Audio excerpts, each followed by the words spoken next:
Not long after winning the 2002 U.S. Championship, I was approached by the good people at Ubisoft to try my luck against their famous chess program, Chessmaster 9000. I have a healthy respect playing against computers, and I knew that Chessmaster 9000 would be a very worthy opponent. After some discussion with the Chessmaster 9000 team, it was decided to play the match online at the internetchessclub.com. The time control would be brisk but manageable. I was not likely to face severe panic-inducing time scrambles that inevitably lead to gross errors.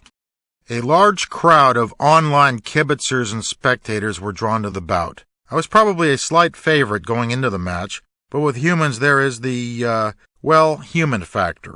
Just one stupid little move could cost me the game and match.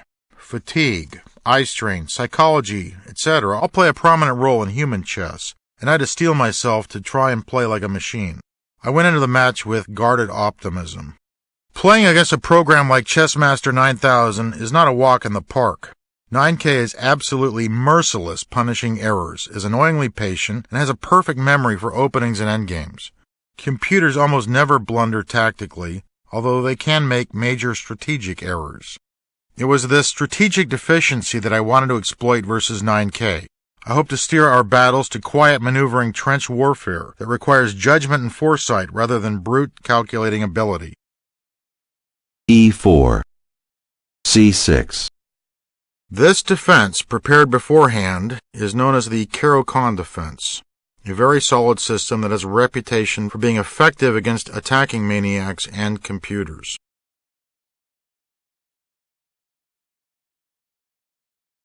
D4 D5. E takes D5. A very wise choice by Chessmaster 9000. This move tends to open the game up and creates more tactical possibilities than lines like 3 knight c3.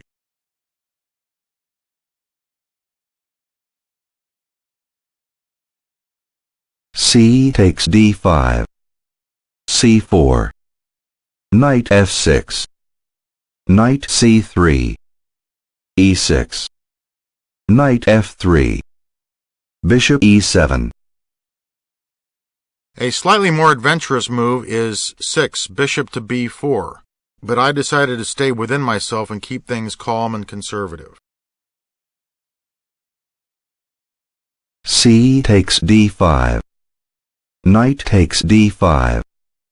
Bishop E5 check. I was happy to see this move, even though I had never encountered it before in a serious game.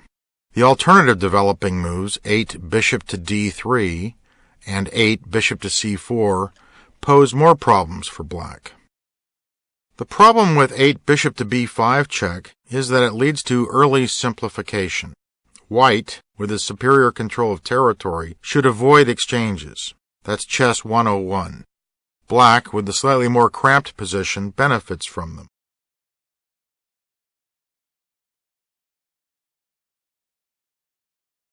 Knight C6.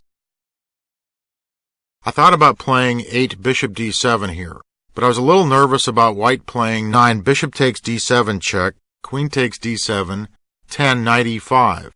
But really that line's nothing for white. Black simply answers knight takes C3, 11 b takes C3, queen D5 with a good game.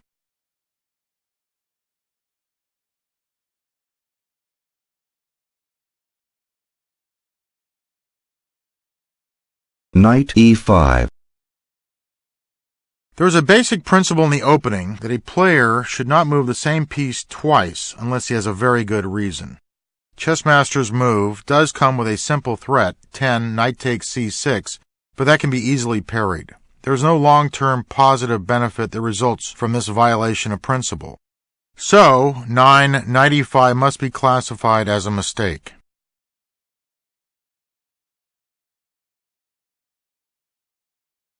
Bishop D7. Bishop takes C6. Bishop takes C6. Knight takes C6. B takes C6. Knight takes D5. C takes D5. This is a very agreeable move from black's point of view. Black's pawn structure has been strengthened markedly. Where once he had 2 weak queenside pawns, now he has only 1. Further, Black's control of the center has been increased. Squares like e4 and c4 have come under Black's possession. I was feeling confident now that I could squeeze a win out of this position, no matter how strong or resourceful my opponent might be.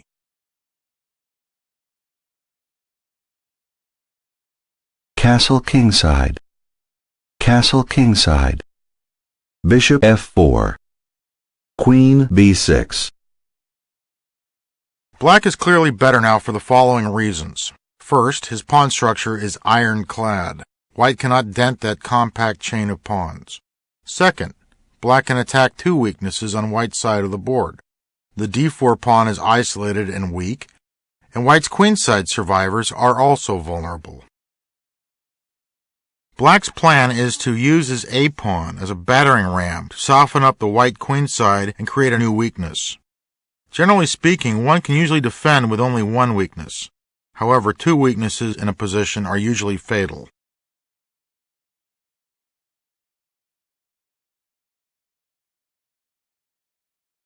Queen d2. Bishop f6. Bishop e3. a5. Black plays according to plan. The a-pawn will advance to inflict yet another weak isolated pawn on White's queenside.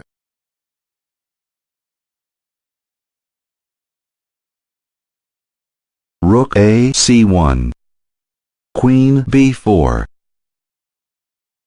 18 queen takes b4, a takes b4 suddenly opens up the a-file to Black's benefit. White is unable to shake off the pressure now because his pawns are just too weak.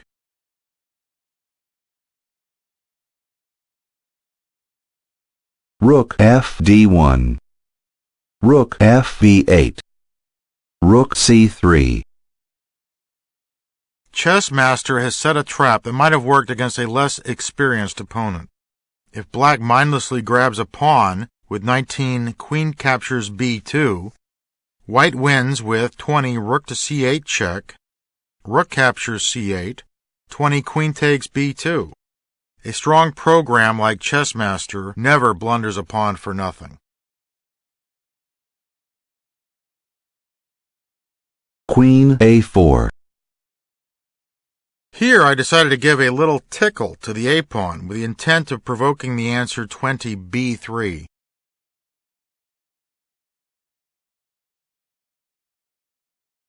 Rook d c1. h6. It is very important for Black to remove the threat of back-rank mate. This eliminates the constant worry about sudden, cheap tricks. Speaking of cheap tricks, Black must resist queen takes a2, rook a3 attacking the queen, queen takes b2 only move, rook c8 check, rook takes c8, queen takes b2, and White wins.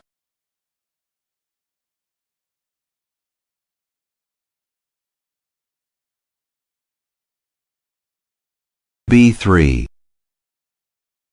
White should have avoided this move until absolutely forced. A better continuation was to improve his king position, starting with g3, followed by king to g2.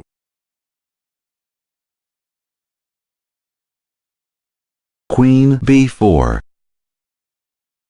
Black is finally in position to play the long-desired a4 to create a lasting weakness on White's queenside. Rook 1 c2. Rook e8. A terrible blunder would be a4, rook c8 check, king h7, queen captures b4, rook captures b4, rook captures a8, and White wins.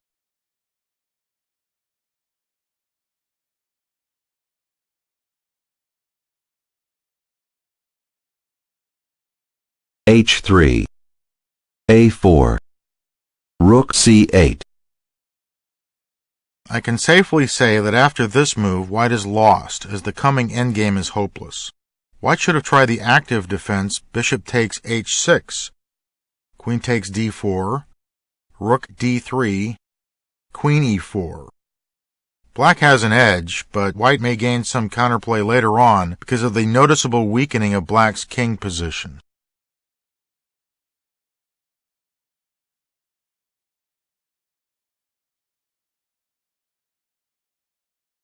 Queen takes d2. Rook takes e8 check. Rook takes e8. Rook takes d2. A takes b3. A takes b3. Rook b8. Rook b2. Rook b4. White's defenses are overstretched. He cannot defend both the b-pawn and the d-pawn. King f1. King f8. King e2. Bishop takes d4. Bishop takes d4. Rook takes d4. b4. White's last hope rests with his passed b-pawn, but black's king easily intercepts it.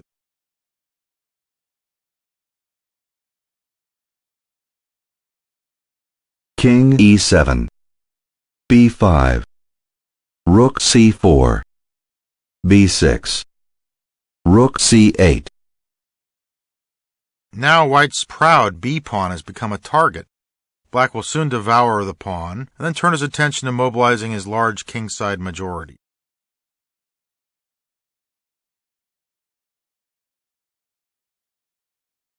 h4. King d6. Rook b3. Rook b8. Rook g3. g6. h5. Chessmaster makes a final bid for counterplay. He hopes to either splinter my kingside pawns or create a target for attack. I decided to give back the relatively unimportant h-pawn and begin the decisive advance of my chain gang of pawns.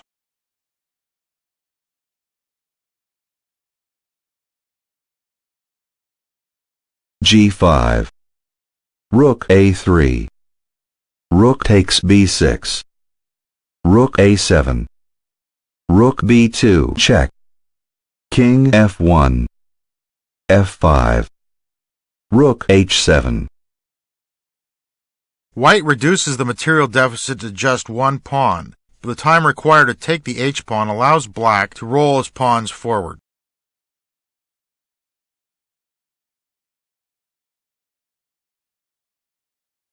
d4. Rook takes h6. d3. King e1. King e5. Rook h8.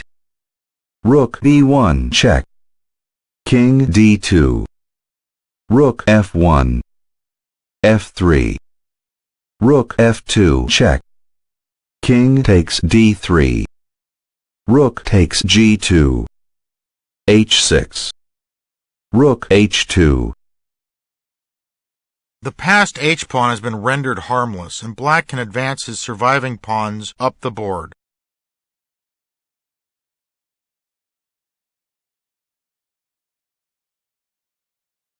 King e3. f4 check. King d3. Rook f2. Rook g8. Rook takes f3 check. King c4. Rook h3. Rook takes g5 check. King e4. Rook g1. Rook takes h6. Wow, a good way to start the match. I won the first game, but I had some help from my opponent. Chessmaster 9000 started with an anemic opening, and it went downhill from there. The game was strategically won after about 20 moves, and I only had to avoid some obvious traps to win the game. My opening choice proved very fortuitous, as I soon reached the type of position that computer programs detest. My thoughts now turned to Game 2. Could I win the next game and effectively settle the match? I had a nice, conservative, anti-computer opening in mind and was optimistic going into battle.